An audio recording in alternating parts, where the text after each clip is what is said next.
In this lesson, I've got a really cool thing to show you. It's all completely improvised. There's no tab, there's no notation for this. So I'm just going to teach you how to do something similar to what I did in the beginning. So first of all, we need to know what key we're in, which gives us the note selection. We're in the key of E.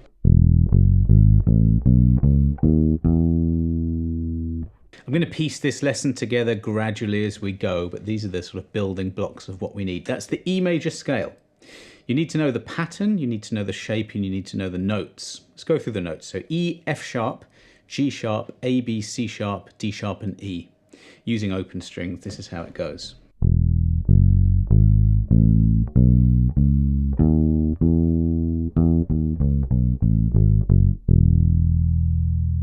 Even though you don't need to use these fingers I'm using this just to get the fingers warmed up a bit. I haven't really played today. So I'm going second finger on the second fret, little finger on the fourth fret, and then first finger on the first fret here. On that D sharp.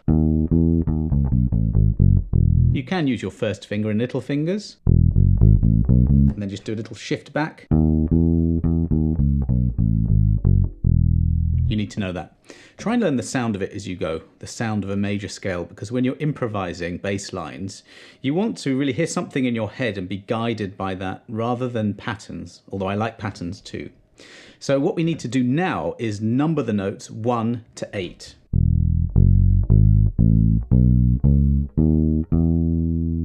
Now in this lesson, I'm not really even going to go into anything as complicated as arpeggios or chords. I'm really just going to use root notes. So if I do that now, I'm going to play the first note, the E.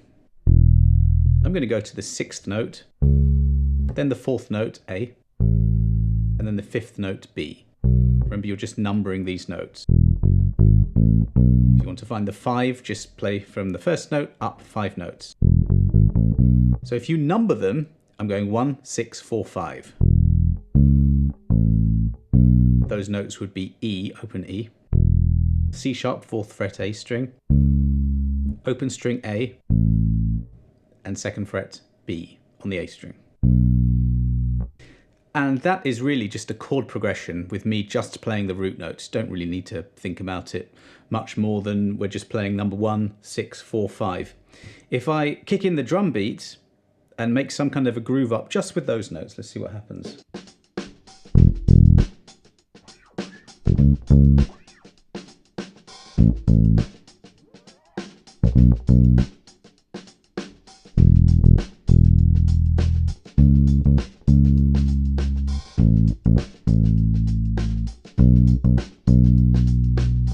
There's a slight swing to that drum beat that I like, more of that later, but that sounds already like a bass line, doesn't it? We're not really even doing much. I'll tell you what, this lesson is freestyle. There's no tab, there's no notation, and there's actually no structure to it. I'm going to be making stuff up, and in exactly the kind of way I'm making stuff up, you can do it too. What I'll do is I'll make that drum beat available. I'll put a link below. You can download the drum beat and practice to that exact one, just playing root notes like that. It's really fun. What should we do now? Okay, one thing I wanted to show you and what I was doing in the intro was embellishing things a bit with a pentatonic scale. But I tell you what we'll do, before we get to that, let's use the notes of this scale, the E major scale, to liven up that same selection of notes.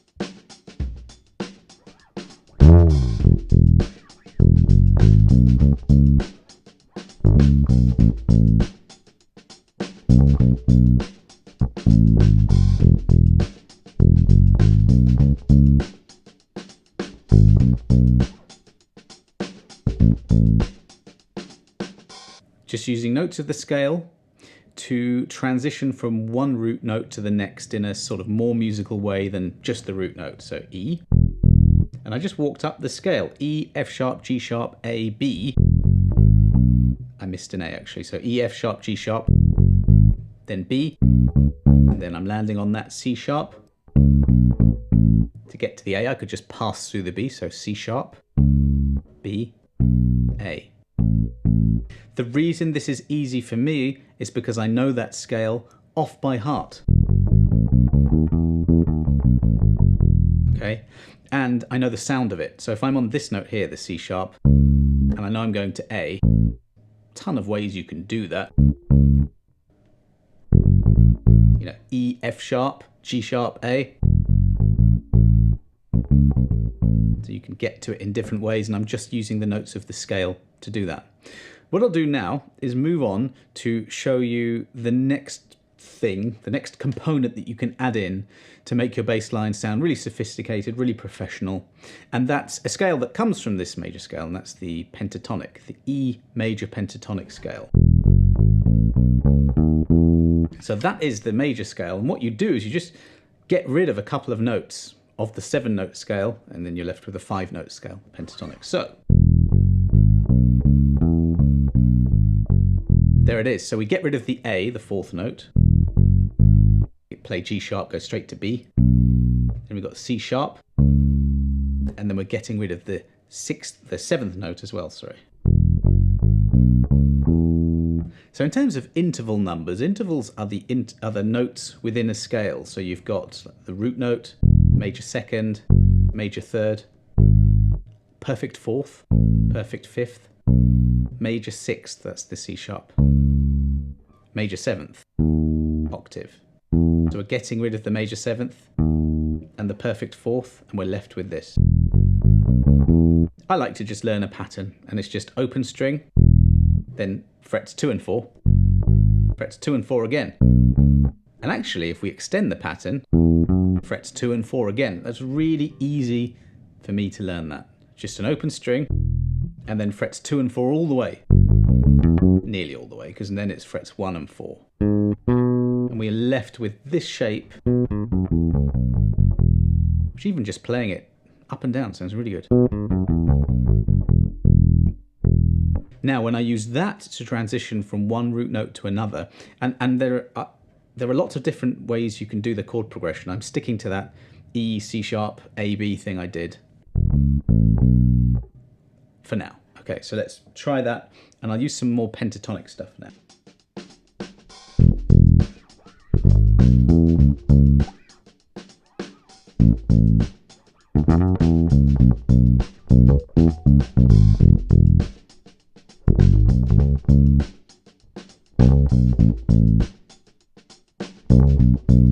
I suggest to stick with this one shape.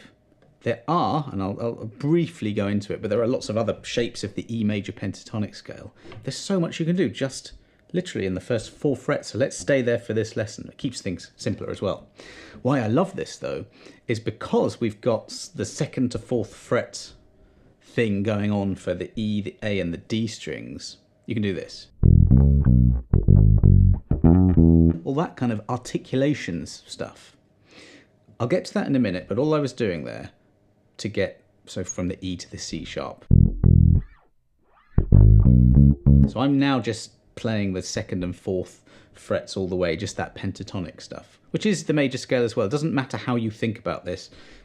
What it does matter is you practice it so much that you don't think about it. You just use your ear.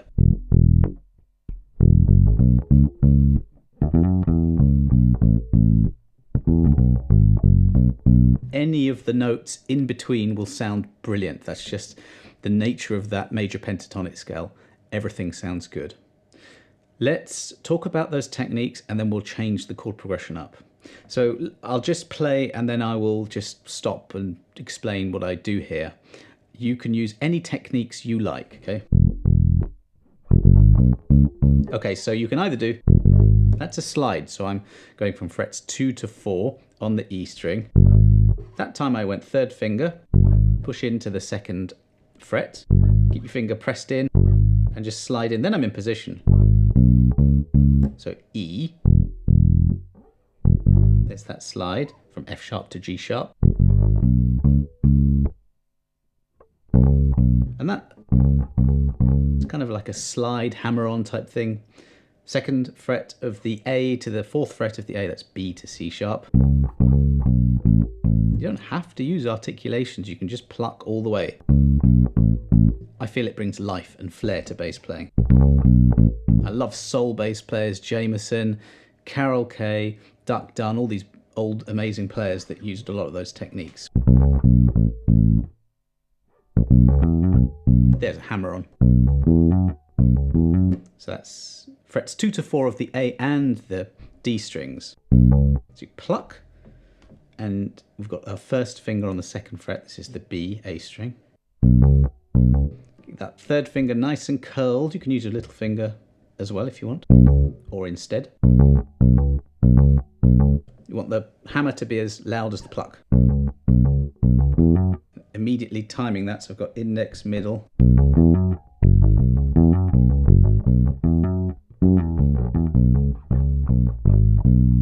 Bit of vibrato.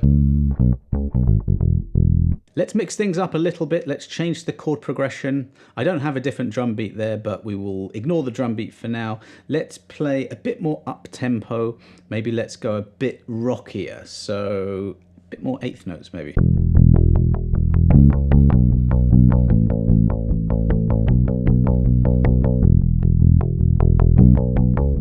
Let's do that. So E, I'm changing the order of the notes. So E, B to C sharp.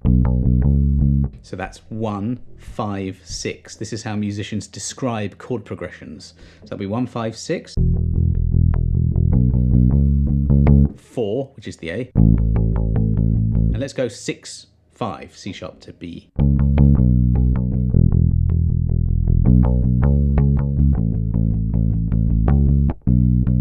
You can hear that as a song, can't you? And the whole band could hit there.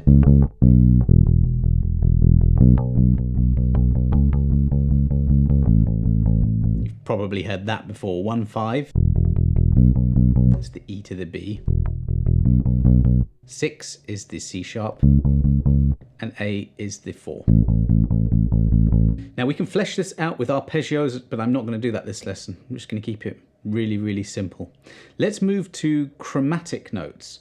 If you have a look between the B and the C sharp, there is a fret, right? The third fret. And between the A and the B, there is a fret, the first fret. We can pass through those frets to get to the next chord, and it provides a really cool forward motion like this. Let's simplify things. Let's go, yeah, E, B, C sharp, B.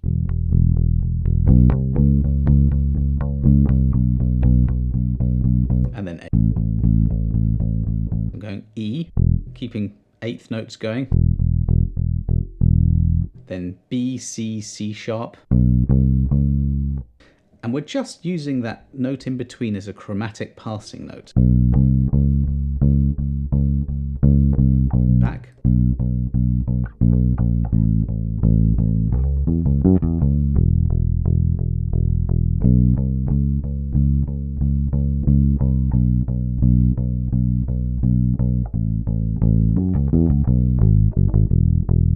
All of the fills were made up from the pentatonic scale, that shape I showed you before. See if that fits with the beat.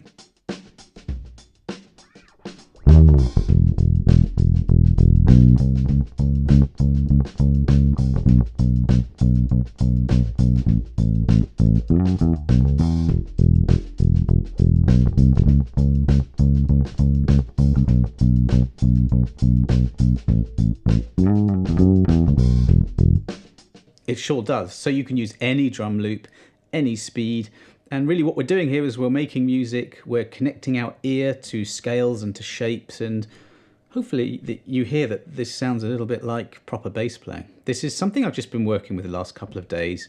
Really simple, just pick up my bass and just jam with, you know, obviously you could take this to your bandmates or just a drummer or just a guitarist, and you can flesh these ideas out. You can say, okay, I'm playing a C sharp there. Hopefully they'll know that's a C sharp minor chord they're playing there. Then A and B are major chords, and the E is a major chord as well. That's to do with harmonizing a scale and knowing the diatonic harmony of a major scale. If you want to know about that, I'll stick a lesson up right here. So this is one of those lessons where it is improvised. There's no notation, no tab. At least someone will ask me for the tab for something. There isn't any. So the idea is that you can do similar thing I'm doing here. This lesson could go on for just hours, me telling you different things. But what you can do is learn the scale, learn the names of the notes, number the notes, and come up with different formations as well, different orders of those notes. You'll be coming up with different chord progressions. Get a drum beat. This one is available for you. I've got loads of others on my site as well, but I'm sure you could find others. And just have fun with this. Just try and keep in time, try and keep it sounding musical, and, you know, see where you get with it. If you did enjoy that layering up a bass line as the lesson goes on approach, then you'll like this lesson here too. Thanks for watching. I'll see you on the next one.